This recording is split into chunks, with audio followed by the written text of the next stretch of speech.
Here today with Coach John Fish of your Dallas Woodrow Wilson Wildcats. How you doing today, Coach? Doing great. Appreciate you taking the time to do this with us and be able to talk about our Wildcats. Absolutely. So we're at the end of the school year. So you're saying goodbye to some of your seniors, but at the same time, you've got to see some of your underclassmen out there competing in other sports, other UIL activities, in the weight room, spring football. How'd the spring go? Man, it was awesome. We kind of laughed, the difference in 1 year. You go from, when I got the job a year ago, it was really just trying to, hire coaches and get guys in. And I think we went through spring ball with an average of about 3 or 4 coaches there a day. And so, you got a 2A staff coaching, 150 kids at one time. And it was kind of crazy. And then you flip it a calendar year, and this spring has been like night and day, just from the standpoint of having, a full staff of guys, being able to, kind of build off of, an entire year of understanding, offensive, defensive, and special team philosophies, and even deeper than that, just understand the culture of what we're trying to do. And so, when you look at the comparative of the two, I mean, it's like night and day, and just been such a great spring for our kids to go out. And compete. I mean, that's been the biggest deal. Is just we've got so many different position groups that are battling for spots, and guys trying to battle for playing time, and just being able to evaluate that, and then take the next step as a staff of just continuing to grow and instill that culture of who we are. Okay, so kind of walk us through who's graduating, won't be back, who might step in and fill those roles, who might be filling a different role on the team, what you're going to look like on the field this fall.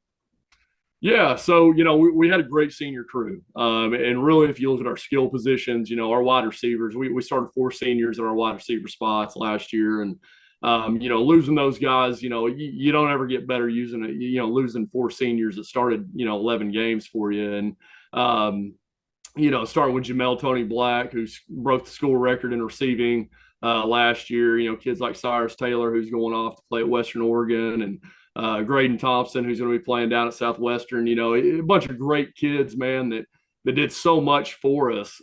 So we've got a young group of kids that are going to step up. One of the things I'm probably most excited about is going to be senior Jacob Chrissy, who he actually played safety for us last year. Started all 11 games for us at safety, and was just absolute stud on the defensive side.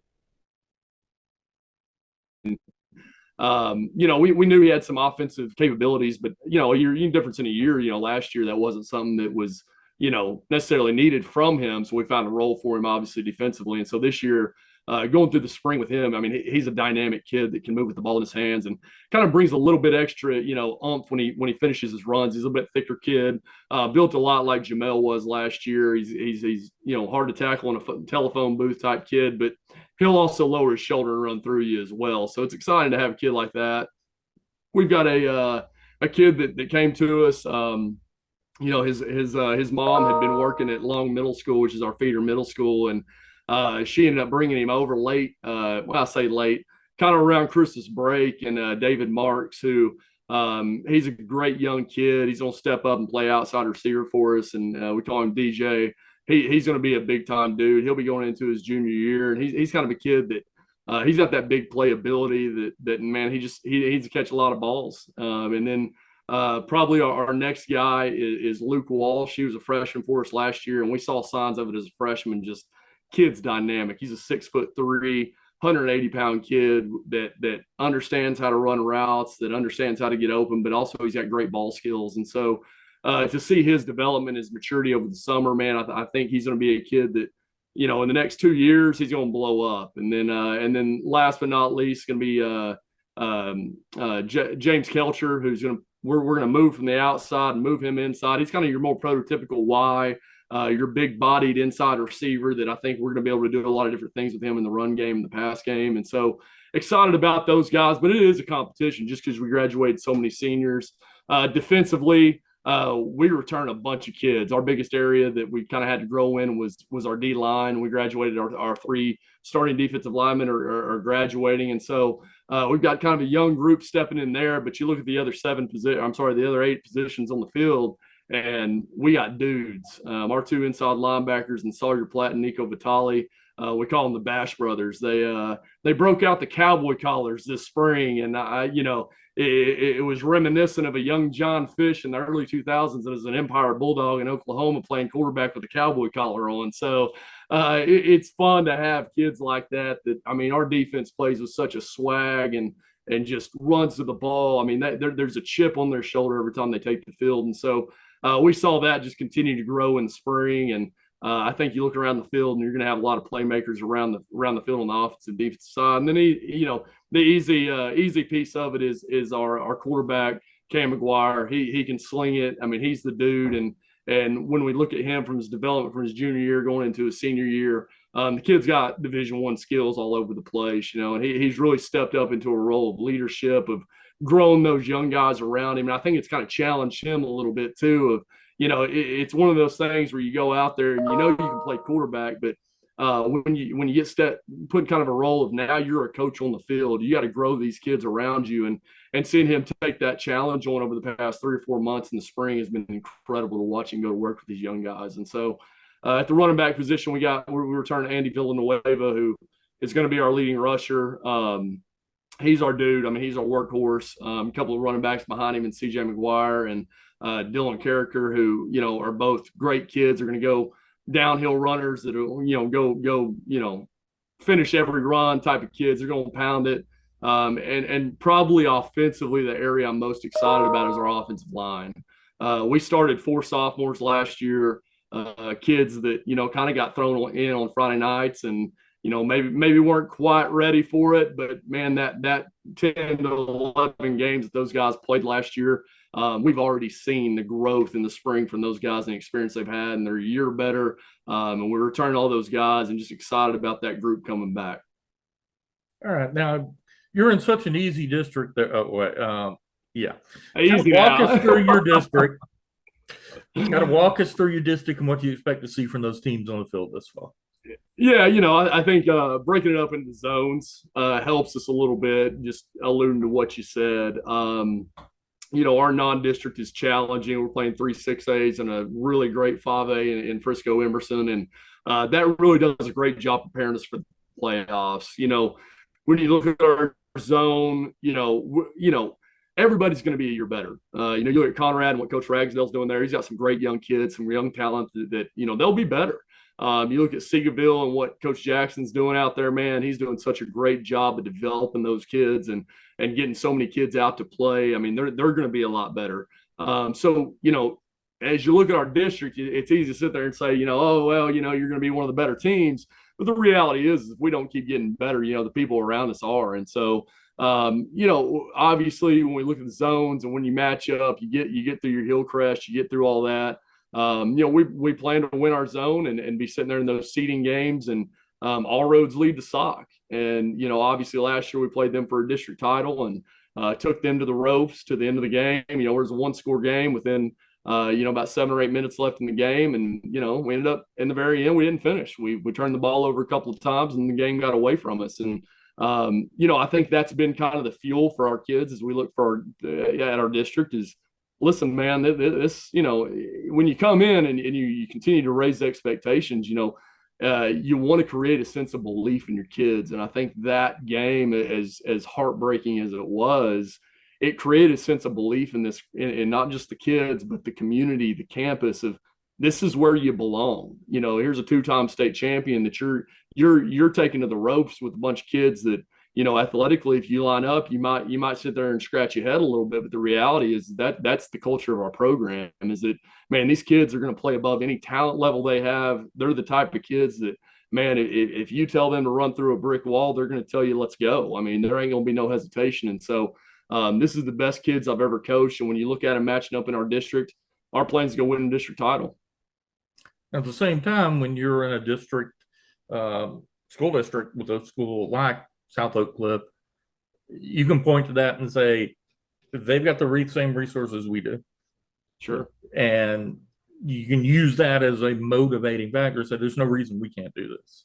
That's right. There's no question. Coach Todd and those guys do such a good job, and they've they really done a great job of raising that bar there and continue to build into creating the culture of what they're doing there. And I think the reality for our kids is that resources, community, quote unquote urban district, whatever you want to call it, the reality is that you belong in that group. And so now it's about taking that next step and solidifying yourself as a real contender.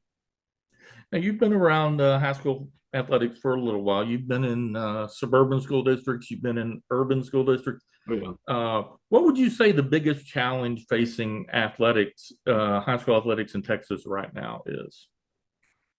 I think that's obviously probably more time than you have for an interview, but I think there's a number out there. You talk about a high school athletics. Obviously, this is an interview about football, and I think one of the areas that for a long time was the safety of football. I think we've made great strides in that, from the Atavist tackling certification to just the awareness of what taking the head out of football and doing the different things to create the culture of the young kids getting involved and growing that. I think we've I don't want to say we've ever moved on from it, but I think you're starting to see signs of people understanding the value of playing football beyond just putting on a helmet and going out and tackling somebody with the ball in their hands. And so really, I think the hot button issues right now obviously are transfers. I think the UIL, the NIL stuff that's going on right now, obviously politically, the voucher system, all that kind of stuff, that's out there. It's something you got to deal with. It's something that is kind of a hot button issue. We don't really waste too much time worrying about it. The kids that walk our hallways and come through our doors are the kids we're going to coach and we're going to love, and we really focus on continuing to recruit our own kids, the kids at Long Middle School, the kids within our feeder system, and making sure and protecting that relationship and that pipeline. Obviously,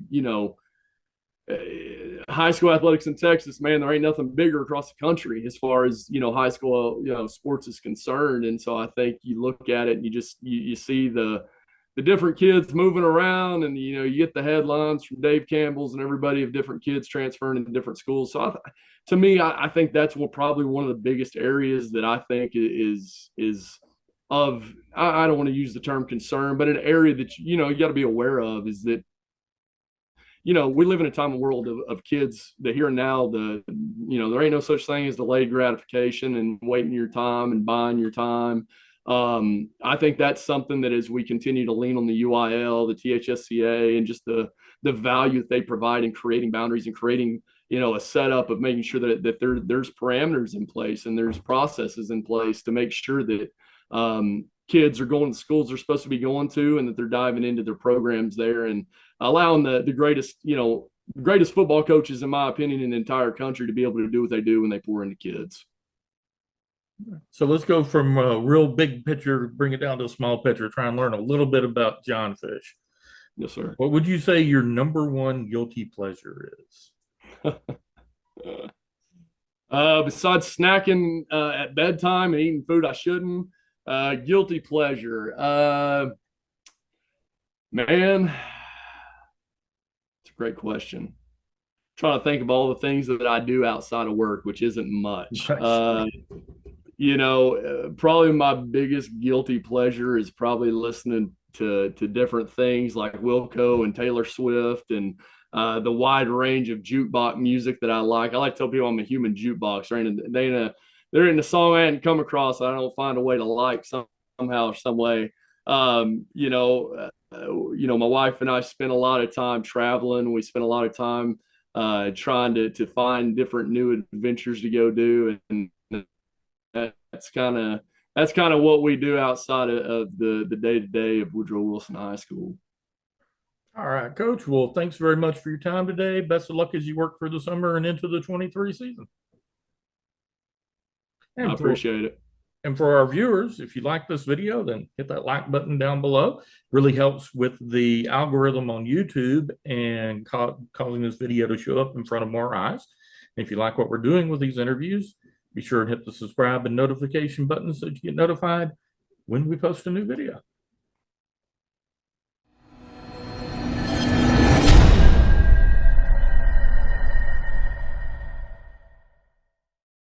LoneStarGridiron.com. Access the complete history of Texas high school football, over 100 years of information, win-loss records, coaching histories, individual stats, records, and more. Lone Star Gridiron, the authority on Texas high school football.